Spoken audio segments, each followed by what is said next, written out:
సంతానం కావాలన్న మీ కలను నిజం చేసుకోండి. 49 అంటే సంతానం, 49 అంటే సంతోషం. వివరాలకు సంప్రదించండి.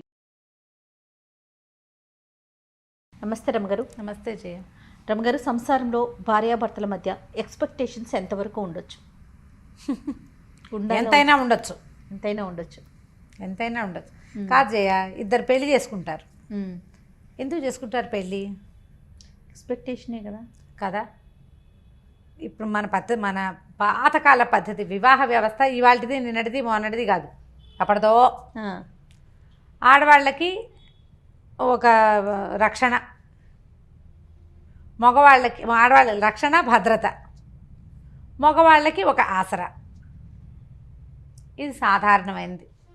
వీళ్ళిద్దరూ కలిసి సంసార రథాన్ని ముందుకు తీసుకెళ్తారు, సంతానానికి అంటారు, వాళ్ళ అమ్మా నాన్నని హలో అంటారు, వీళ్ళ అమ్మా నాన్నని చూసుకుంటారు, ఏదో సంసారాన్ని వృద్ధి చేస్తారు, పిల్లల్ని జాగ్రత్తగా చూసుకుంటారు. మామూలుగా జరిగేవి. అయితే ఒకళ్ళ మీద ఒకళ్ళకి ఎక్స్పెక్టేషన్స్ ఖచ్చితంగా ఉంటాయి. ఏ ఎక్స్పెక్టేషను లేకుండా ఇద్దరూ కలిసి ఉండరు కదా. యాత్రికులు అనుకో, నువ్వు ఆ దారిని వచ్చావు, నేను ఈ దారిని వచ్చావు, ఇద్దరం కలిసి ఓ దారిని నడిచేలాం, ఎవరి దారిని వాళ్ళు పోతాం అనుకుంటాం. ఇష్టమైతే నడుస్తాం, లేకపోతే లేదు, మానపడేస్తాం. పెళ్ళి ఎట్లా? కలిసి నువ్వు ప్రయాణం చేయాలి జీవితాంతం వరకు. మీ ఇద్దరు కలిసి ఉంటే మీ ఇద్దరే ఉండరు కదా. మీకేమో అటో కుటుంబం ఇటో కుటుంబం రెండు ఉంటాయి, మీ ఇద్దరు కలిసి ఓ కుటుంబం, మళ్ళీ మీకు సంతానం. అది సజావుగా జరిగేదే. ఇప్పుడు ఇదంతా గోల్ లేకుండా జరిగిన నాళ్ళు బాగానే ఉంటుంది. ఎవరికి ఎక్కువ ఎక్స్పెక్టేషన్స్ ఉన్నా ఇబ్బంది. అసలు లేకపోతే ఇంకా నువ్వు కలిసి ఉండటంలో అర్థమే లేదు. ఏదో కొంత ఉండాలి, ఎంతో కొంత. అయితే మితిమీరిన ఎక్స్పెక్టేషన్స్ కానీ, అసలు ఒక సాధారణమైన ఎక్స్పెక్టేషన్ కూడా తీర్చని తనం కానీ, ఈ రెండు కష్టం. మితిమీరటం ఇప్పుడు ఒక సామాన్యమైన కుటుంబం. ఈ అమ్మాయికి తన బర్త్డే అంగరంగ వైభవంగా చేసేయాలి. ఓకే. ప్రతి బర్త్డేకి భర్త ఏదైనా కొనిపెట్టేసేయాలి. స్పెషల్ గిఫ్ట్లు బాగా చేసేసేయాలి. ఎప్పుడు ఏం కావాలన్నా లేదనకూడదు, కాదనకూడదు, ముద్దుగా చూడాలి, అలా ఎలాగో చూసుకోవాలి, అద్భుతంగా చేసేసేయాలన్నీ. ఇవి అందరు ఆడపిల్లలకి ఉంటాయి. మీకు ఉండవా అంటావు నన్ను, నాకు ఉంటాయి, అందరికీ ఉంటాయి. అవతల వాడి శక్తియుక్తులు, వాడి సమయం, పరిస్థితులు, అవకాశాలు. ఇప్పుడు ఇవి ఏంటంటే కొంచెం భార్య పుట్టినరోజు గుర్తుపెట్టుకోవాలి, పెళ్లి రోజుని కాస్త పలకరించాలి, ఏదో మరి చక్కగా మాట్లాడుకోవాలి. ఆమె అడిగిన 100 వస్తువుల్లో సగం కాదు, పావు కాదు 10 100లో 10 చెయ్యాలి. ఒకసారి కాకపోతే ఓసారైనా కాస్త ముద్దుగా ముచ్చటగా మురిపంగా చూసుకోవాలి. ఎందుకంటే ఆమె నీకు తోడు, భగవంతుడిచ్చిన స్నేహితురాలు. భార్యని బాగా చూసుకోవడం చేతకాని వాడు ఎందుకు పనికిరాని వాడు అన్నాడు చాణక్యుడు. భార్యని బాగా చూసుకోవాలి, అది వస్తేనే నీకు ఏదైనా వచ్చినట్టు. నీకు ఇదే రాకపోతే ఆయన నీటి మీద కూడా చెప్పాడు నీతి. దాన్ని కూడా వదిలిపెట్టలే. అదే కదా. కానీ మళ్ళీ భార్యలకు బోల్డ్ చెప్పాడు, భార్యలు అలా ఉండకూడదు ఇలా ఉండకూడదు అని ఆయన చాలా చెప్పాడు చాణక్యుడు. ఇంత మాత్రం చేయాలి. కానీ కనీసం భార్యల మామూలు వ్యవహారాలని కూడా పట్టించుకోకుండా, నాకు చెప్పకుండా ఊపిరి కూడా పీల్చుకోకూడదు అనేవాళ్ళు. నాకు చెప్పకుండా ఎందుకు చేసావు అని పోట్లాడేవాళ్ళు. మామూలుగా అసలు ఒక వైఫ్ సహజంగా కోరుకుంటుంది కొంత భర్త తనతో ప్రీతిగా ఉండాలి, ప్రేమగా ఉండాలి, తనంతట తన దగ్గరికి తీసుకోవాలి, తనంతట తను ఏదైనా అయ్యో తిన్నావా, అది పడుకున్నావా, లేచావా, ఏమిటి మొహం అలా ఉంది, ఒంట్లో బాగోలేదా, మినిమం అవి కూడా చేయని వాళ్ళు చాలామందే ఉన్నారు ఇప్పటికి కూడా. చక్కగా భార్యలతో ఫాయిదాగా ఉండి అన్ని పనులు చేస్తూ కావాలంటే ఇంట్లో పని కూడా చేసేస్తూ పిల్లల్ని ఆడిస్తూ అమ్మాయి ఉద్యోగంలో కూడా హెల్ప్ఫుల్గా ఉండేవాళ్ళు ఉన్నట్టే, ఏమీ పట్టించుకోకుండా పాతకాలము రైతు కుటుంబాల్లో మగవాడు వెళ్ళిపోయి ఆడవాళ్ళు పనిచేస్తుంటే పట్టించుకొని ధోరణి ఉండేది చూడు. ఒక పాత ధోరణి, వెనకబడిన ధోరణి. ఆడాళ్ళని పెంచకూడదు, ఆడాళ్ళకి ఏం చూడకూడదు, దానికి ఎక్స్పెక్టేషన్ ఏమిటి, గాడిద గుడ్డు లాంటి భావాలు ఉన్నవాళ్ళు కూడా ఇప్పటికీ ఉన్నారు. మార్చుకోవాలి, వాళ్ళు మారాలి. వీళ్ళు ఓవర్ ఎక్స్పెక్టేషన్స్, గ్రేట్ ఎక్స్పెక్టేషన్స్ ఆడవాళ్ళు తగ్గించుకోవాల్సి వస్తుంది. మగవాళ్ళకు కూడా కొన్ని ఎక్స్పెక్టేషన్స్ ఉంటాయి కదా పాపం. వాళ్ళకు కూడా ఇప్పుడు అమ్మాయి ఇంట్లో ఉంటుందనుకో, ఇంట్లో ఉండే అమ్మాయి అయితే తను వచ్చే వేళకి ఏదో కాస్త కాఫీయో టీయో పోయాలి, టైంకి వేళకి అన్నం పెట్టాలి, వాళ్ళ అమ్మా నాన్నని బాగా చూసుకోవాలి, తనతో బాగా ఉండాలి. ఈయన ప్రేమగా ఉంటాడు, ఆవిడ ఎందుకు ఏమిటి పిచ్చివేషాలు అంటుంది. ఈయన కొంచెం బాగా రొమాంటిక్గా ఉండే ధోరణి, ఆవిడ అంత రొమాంటిక్ కాదు. ఇవన్నీ కోరుకుంటారు సహజంగా. భలే చెప్తారు రమ్మగారు. అవునా కాదా జయ చెప్పు. నేను ఈజీగా చెప్పేస్తాను.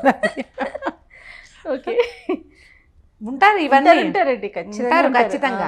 ఇప్పుడు లేదా ఇతనికి నీట్గా క్లీన్గా టైడీగా అలా ఎలాగో తను వచ్చేసరికి చక్కగా సినిమాటిక్గా అలంకారం చేసుకుని ఇల్లు నీట్గా దుడిచేసేసి ఏమిటో ఎట్లాగో చేసేసి చేయాలని తను, లేదా తన మాటే వినాలి, అన్నిటికీ తన మాటే వినాలి. వాళ్ళ అమ్మ నాన్న పేరెత్తకూడదు, ఫ్రెండ్స్ పేరెత్తకూడదు, ఎక్కడికి వెళ్ళకూడదు, ఎప్పుడు తనతోటే ఉండాలి, తన మాటే వినాలి, తను అనుకున్నదే చేయాలి. తను వద్దంటే గాలి పీల్చడం కూడా మానేయాలి భార్య. ఆ ఎక్స్పెక్టేషన్స్ వీళ్ళకి ఉంటాయి. రెండూ తప్పే కదా జయ. అవునవునండి, ఖచ్చితంగా అండి. నన్ను నేనే క్వీన్గా ఉండాలని అమ్మాయి అనుకోకూడదు, నేనే కింగ్ అని ఇతను అనుకోకూడదు. ఇప్పుడు రీచ్ కావట్లేదు అనుకుందాం ఎక్స్పెక్టేషన్ని, ఇద్దరిలో ఒకరు రీచ్ కావట్లా, ఎలా మార్చుకోవాలండి పార్ట్నర్? ముందు మొదట మాట్లాడుకోవాలి. కొంతమంది వినరు, మాట్లాడుకోవాలి అనగానే మన కామెంట్లు వచ్చేస్తాయి, మాట్లాడే వినరండి వినరండి వినరండి, 20 ఏళ్ళ నుంచి ట్రై చేస్తున్నానండి, వాళ్ళు వినరు. ఓకే, అప్పుడు ఏం చేస్తాం, ఎక్స్పెక్టేషన్స్ తగ్గించుకోవాలి. మనకి ఇంతంత ఉన్నాయనుకోండి, వాటిని చిన్నవి చేసుకోండి. ఓకే, కనీసం ఇది మీట్ అయ్యాం, విన్నరు అని తెలుస్తోంది. మీరు కొన్ని సంవత్సరాల నుంచి ప్రయత్నం చేస్తున్నారు కదా, అది వదిలేయండి. అది కరెక్టా కాదా? వదిలేయాలి. ఎన్నని వదిలేసుకోవాలి అని ప్రశ్నిస్తారు మళ్ళీ. ఎన్నైనా వదులుకోవాల్సిందే, సంసారం వదులుకోలేం కదా చచ్చి. ఏం చేస్తాం? అందుకని ఇప్పుడు రీచ్ కాలప్పుడు మీరు అన్నట్లు వదులుకోవటమే మంచిది కదా. మన ఎక్స్పెక్టేషన్ మీట్ అయ్యే పద్ధతి అవతల వాళ్ళల్లో లేకపోతే వీళ్ళని వదిలేయటం కష్టం, కాబట్టి ఎక్స్పెక్టేషన్ వదిలేయటం సులువు కాదు రమ్మగారు. ఎవరితో చెప్పిస్తే మూడో వ్యక్తిని ఇన్వాల్వ్ చేస్తే మారుతారా? చేయొచ్చు, ప్రయత్నం చేయొచ్చు. కాకపోతే అందరి దగ్గర అది కుదరదు జయ. మూడో వ్యక్తిని ఇన్వాల్వ్ చేయొచ్చు. ఆ అమ్మాయికి ఒక మినిమం ఎక్స్పెక్టేషన్స్ ఉన్నాయి, వాటినైనా నువ్వు మీట్ అవ్వాలి అని అతను అక్కలో చెల్లెళ్ళో అమ్మలో ఫ్రెండ్సో చెప్పచ్చు. కానీ వాళ్ళు వినద్దు, వాళ్ళు మాత్రం అబ్బాయి అంతే నువ్వు అలా ఇవ్వే సర్దుకో అనేవాళ్ళు లేరు, ఉంటారు. వాడు అలాగే ఉంటాడు, నువ్వు సర్దుకో, వాడు అలాగే ఉంటాడు, నువ్వు అడ్జస్ట్ అవ్వు, వాడు ఎలా ఉన్నా నువ్వు అడ్జస్ట్ అవ్వు. వాడు నవ్వినప్పుడే నవ్వు, వాడు ఏడ్చినప్పుడే ఏడు, వాడు వద్దంటే మానేయి, అంతే. అలాంటి వారు కూడా ఉంటారు. మరి ఇప్పుడు నేను కూడా అలాగే చెప్పాను చెయ్యమన్న ఒక అమ్మాయికి, అసలు అతను వెండు, ఏం చేస్తావు, ఎవరితోటి తెప్పించలేవు, వాళ్ళ అమ్మా నాన్న మాట కూడా అతను వెండు. మరి ఎట్లా రమ్మగారు అసలు ముందుకు ఎలా వెళ్ళగలుగుతాం? ఇప్పుడు ఒక ప్రేమ ఉండదు అలాంటి వాళ్ళతో, ఒక సంతోషం ఉండదు, ఇంకా మనిషి ఈదాల్సిందేనా? ఈదాల్సిందే జయ. జీవితాలు ఇంకొక రకంగా ఉండవు. ఈదకుండా ఈత మానేసి ఫారిన్ కంట్రీస్లో లాగా లేదా ఎవరిలాగానో నేను వీడితో ఈదను అని ఇంకోటి తీసుకునే అవకాశం, ఈ చొక్కా నచ్చలేదని ఇంకో చొక్కా వేసుకునే అవకాశం ఉంటుందా జీవితానికి జయ? అది అడ్వైజబుల్లేనా? కాదు. ఎన్ని చొక్కాలు మారుస్తాం మనము? పైగా ఎప్పుడు ఒక మనిషి ఎక్స్పెక్టేషన్ని ఇంకో మనిషి మీట్ అవ్వటం అనేది తక్కువగానే ఉంటుంది, తక్కువే. నాకు కావాల్సినట్టుగానే చేసేవాళ్ళు చాలా తక్కువ ఉంటారు, దొరకరు, చాలా అంటే చాలా తక్కువ. అసలు ఇలసాటి లేని జంట అని మనం భావించే వాళ్ళల్లో కూడా ఎంతో కొంత అన్బన్ ఉండే ఉంటుంది. ఎందుకంటే ఇప్పుడు భార్యాభర్తలు అనగానే వాళ్ళు ఒక చోట పెరుగుతారు, వాళ్ళ రకం వేరు, మనం ఒక చోట పెరుగుతాం, మన రకం వేరు. ఈ రెండు రకాలు కలిసేటప్పుడు అది ఇట్లా లక్క బంగారంలాగా అతుక్కుపోవాలి. లక్క వేరు, బంగారం వేరు, ఎవరి గుణం వాళ్ళకే ఉంటుంది. మీరు కలిసి ఉండాలన్న ఒక్క గుణం ఉంటే ఇక ఎక్స్పెక్టేషన్స్ ఉన్నా నడుస్తూనే ఉంటాయి, ఆ నస నడుస్తూనే ఉంటుంది, జీవితం నడుస్తూనే ఉంటుంది, ఇది ముందుకు వెళ్ళిపోతూ ఉంటుంది. ఇప్పుడు లక్క బంగారం ఒకటి కాదు కదా, కాదుగా, దానికి అసలు విలువే లేదు. లక్కకి బంగారానికి విలువ ఉంది, కానీ పల్చటి రేకైతే వంగిపోతుంది, లక్క ఉంటే వంగిపోకుండా అది గట్టిగా ఉంటుంది. అవునండి, కరెక్ట్. ఇప్పుడు ఈ రెండు ఒకదాని గుణాన్ని ఒకటి అంటుకుంటాయా? అంటే ఇవి పాతకాలపు మాటలు కదా జయ. నేను వెనకబడిన దానిలాగా కనపడతాను, కానీ వీటిలో ఎంత విలువ ఉంది? విలువ ఉందో లేదో, మాటలో ప్రతి అక్షరం ఒక బంగారం అన్నమాట, వజ్రం లాంటి మాట కదా. పాత మాట ఇది, లక్కా బంగారం. ఎందుకు కలిసి ఉండాలి మనం ఎందుకు కలిసి ఉండాలి? వంగిపోకూడదంటే కలిసి ఉండాలి, విలువ పెరగాలి అంటే కలిసి ఉండాలి. లేదా మనం ఎప్పటికీ మనం ఏదో ఒక దాన్ని సెర్చ్ చేస్తూనే ఉంటాం. నీ సెర్చింగ్ వస్తువుల కోసమో విషయాల కోసమో సెర్చ్ చేయొచ్చు, వ్యక్తుల కోసం సెర్చ్ చేయాలంటే ఎన్ని చేతులు మారాల్సి వస్తాం మనం. మన ఇద్దరితో పాటు మూడో వ్యక్తి కూడా రెడీగా ఉంటారు కదా. కొద్ది రోజులు ఒకళ్ళతోటి కలిసి ఉండేసరికల్లా సంసారం పెరిగిపోతుంది, సంతానం ఏర్పడుతుంది. మనకి ముందు వెనక కుటుంబాలు ఉంటాయి, ఇన్వాల్వ్ అయిపోతారు కదా జనాలు. ఇన్వాల్వ్ ఎవరితోటి సంబంధం లేకుండా ఫ్రీలాన్స్గా ఫ్రీ బర్డ్గా తిరిగే వాళ్ళని మామూలు మనుషులు కానివంటే మర్యాదస్తులుగా చెప్పలేదు సమాజం. సమాజం ఒప్పుకోదు, మనమేమో ఇందులోనే వెళ్ళాలి. మన కల్చరే ఇది కదా కల్చర్ అమ్మగారు? ప్రతి వాళ్ళకి చులకనైపోతాం. ఆ, ఆ. చులకనైపోతాం. ఇప్పుడు సమాజం ఏంటంటే మగవాళ్ళు అడ్జస్ట్ అవ్వాలి, ఆడవాళ్ళు సర్దుకోవాలి. రెండు ఒకటే, అంతే, రెండు ఒకటే, రెండు ఒకటే. వాళ్ళ పరిధి వరకు వాళ్ళు అడ్జస్ట్ అవ్వాలి, వీళ్ళ పరిధిలో వీళ్ళు సర్దుకోవాలి. సర్దుకుని ఒక వివాహానికి ముందే మాట్లాడుకునే అవకాశాలు, డిస్కస్ చేసే ఛాన్సెస్ ఉన్నాయి. అవన్నీ మాట్లాడుకోండి. వన్స్ పెళ్ళిలోకి ఫిక్స్ అయ్యాక ప్రపంచం మన గురించి మాట్లాడేలాంటి పరిస్థితులు కల్పించుకోవద్దు. ఎక్స్పెక్టేషన్స్ మీట్ అవ్వలేని ఎక్స్పెక్టేషన్స్ కనుక ఉంటే, ఏ విషయంలో మీట్ అవ్వలేకపోతున్నామో దాన్ని కొంచెం తగ్గించుకోండి. లేదా రెండో వాళ్ళు దాన్ని మీట్ అవ్వడానికి కొద్దిగా ట్రై చేయండి. తగ్గించుకోవటం, మీట్ అవ్వడానికి ప్రయత్నం చేయటం, ఈ రెండు ఇద్దరూ చేయవలసిందే. చేస్తే సంసార రథం ముందుకెళ్తుంది. నేను అనుకుంటారమ్మ గారు, ఇలాంటి ఎక్స్పెక్టేషన్స్ రీచ్ కావట్లేదు, ఇబ్బంది పడుతున్నప్పుడు ఇటు పేరెంట్స్ కానీ అటు పేరెంట్స్ కానీ కల్పించుకోవాలి. కొంచెం కల్పించుకొని వాళ్ళిద్దరిని కలిపే ప్రయత్నం చేస్తే మరింత అక్షింతలు వేయటం, మరింత గ్యాప్ను పెంచే ప్రయత్నాలు కాకుండా అలాగే చేస్తారు. అదే రెండోది ప్రధానమైంది, మనతో ఉన్న రెండో వ్యక్తి వీళ్ళతో ఎందుకున్నామా అని నిత్యము ఏడుస్తూ ఉంటే, నిత్యం ఫీల్ అవుతూ ఉంటే, ఎందుకు మన బతుకు వేస్ట్ కాదు? అదొక జీవితమా? అది మన పార్ట్నర్ హ్యాపీగా లేనప్పుడు, హ్యాపీ కాదు కానీ హ్యాపీగా లేకపోయినా పర్వాలేదు, ఏడుస్తూ ఉంటే బా భరించలేనితనం. ఆ బంధమే అనవసరం కదా. ఈ అనవసరమైన బంధాన్ని ఎందుకు కొనసాగించాలని అవతల వాళ్ళకి అనిపించడం ఎంత న్యాచురల్. ఇప్పుడు నా బొట్టు నీ బొట్టు దాన్ని చెప్తే ఏమంటాం మనం? ఫ్రెండ్స్ ఏమంటారు? ఏచి ఇంకా వీళ్ళతో ఎందుకు, ఈ అమ్మాయితో ఎందుకని మగవాడి ఫ్రెండ్స్ అంటారు, ఈ మగాడితో ఎందుకని అమ్మాయి ఫ్రెండ్స్ అంటారు. చెరో పక్కన లాగుతారు. ఇక్కడ అడ్జస్ట్ అవ్వాలా, ఇంకో చోట అడ్జస్ట్ అవ్వాల్సి రాదా? కానీ కాదు కరమ్మ గారు, ఆ మనిషి యొక్క ఘోష ఎంత కొట్టేస్తుంది, ఎంత బాధ అనిపిస్తుంది కదా. యువతల మనిషి మీకు అది ఎంత తగులుతుంది కదా.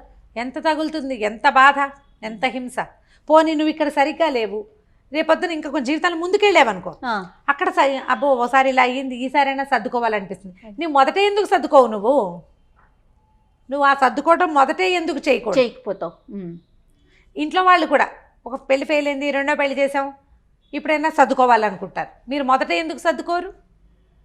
వదిలించేసుకోవాలని చూడటం, రెండోసారి పూర్తిగా అడ్జస్ట్ అయిపోవాలని చూస్తారు. అవును, అది కూడా జరుగుతుంది. మొదటిసారేమో చాలా చూస్తారు, రెండోసారేమో డిపెండ్ అయిపోతూ ఉంటారు. అది కొంచెం ఆలోచించండి. కుటుంబాల్లో ఆలోచించాలి, పెద్దవాళ్ళు ఆలోచించుకోవాలి. వైఫ్ అండ్ హస్బెండ్ పెళ్ళిళ్ళు చేసుకున్నటువంటి వాళ్ళు ఆలోచించాలి. వీళ్ళ మధ్య సంతానం అంటే వాళ్ళ గురించి ఆలోచించాలి. ఓకే, లెట్ ఇట్ బి, ఇప్పటిదాకా ఏదో అయ్యింది, ఇప్పుడైనా ఒక మ్యారేజ్ కౌన్సిలర్ దగ్గరికి వెళ్తాం. ఇవి నా ఎక్స్పెక్టేషన్స్, ఇతను మీట్ అవ్వట్లేదు అని అమ్మాయి చెప్పి, ఇది నా ఎక్స్పెక్టేషన్స్, ఈ అమ్మాయి మీట్ కావట్లేదని ఆయన చెప్పి, మధ్యలో ఒకళ్ళని పెట్టుకుని ఈ రెండు ఎక్స్పెక్టేషన్స్ ఈ పొడుగులు ఉన్నాయి కదా, వాటిని ఇట్లా దగ్గరికి తగ్గించుకోవటం చేసుకుంటే కొంత బెటర్గా ఉంటుంది.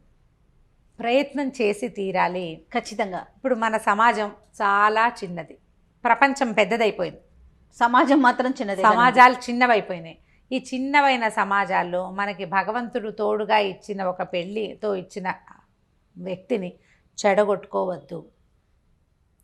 వాళ్ళంతా చేసుకోవట్లేదా రెండో పెళ్ళి, మూడో పెళ్ళి, 36వ పెళ్ళి అంటే మరి వాళ్ళ పిల్లల జీవితాలు ఎలా ఉన్నాయో ఒకసారి చూడండి. అంతే కదా. వాళ్ళ పిల్లల భవిష్యత్తు ఏమిటి, వాళ్ళ మానసిక స్థితి ఏమిటి, ఎంత ఇన్సెక్యూరిటీ తోటి బాధపడతారు ఆ పిల్లలు. ఎవరినో చూసి వాత పెట్టుకోకూడదు కదా, వాత పెట్టుకోకూడదు కదా. ఇప్పుడు తప్పనిసరి పరిస్థితులు కొన్ని ఉంటాయి జయ, చాలా క్రూరమైన వాళ్ళు, లేకపోతే మానసిక స్థితి సరిగ్గా లేని వాళ్ళు, వీళ్ళవి ఎక్కడ ఏ రకమైన అడ్జస్ట్మెంట్కి అవకాశం లేని వాళ్ళు, ఇంకా వేరే దారి లేనప్పుడు వేరే కథ. అడ్జస్ట్ అయితే సరిపోతుంది అనిపించినప్పుడు మాత్రం, మీకు అనిపించదు అడ్జస్ట్ అయితే సరిపోతాను, మీ ఫ్రెండ్స్, మీ కలీగ్స్, మీ పేరెంట్స్ నువ్వు కాస్త తగ్గు అని చెప్తే తగ్గిపోండి. ఎక్కడ తగ్గాలో ఆలోచించుకోండి. ఇది కాదు, ఇది తగ్గినా కూడా ఏమీ పొసగదు అంటే ఇక చేయగలిగేది ఏమీ లేదు. అందరి దారే గోదారి, మన దిగును తప్పదు కదా. అంతేకా. కానీ అడ్జస్ట్మెంట్ అయితే సరిపోతుంది అని అనుకున్న విషయాల్లో కొంచెం తగ్గించండి, కొంచెం పెంచండి, మొత్తానికి సర్దుకుని ఉండండి. అంతే. సూపర్. నమస్తే. నమస్తే చెయ్యి.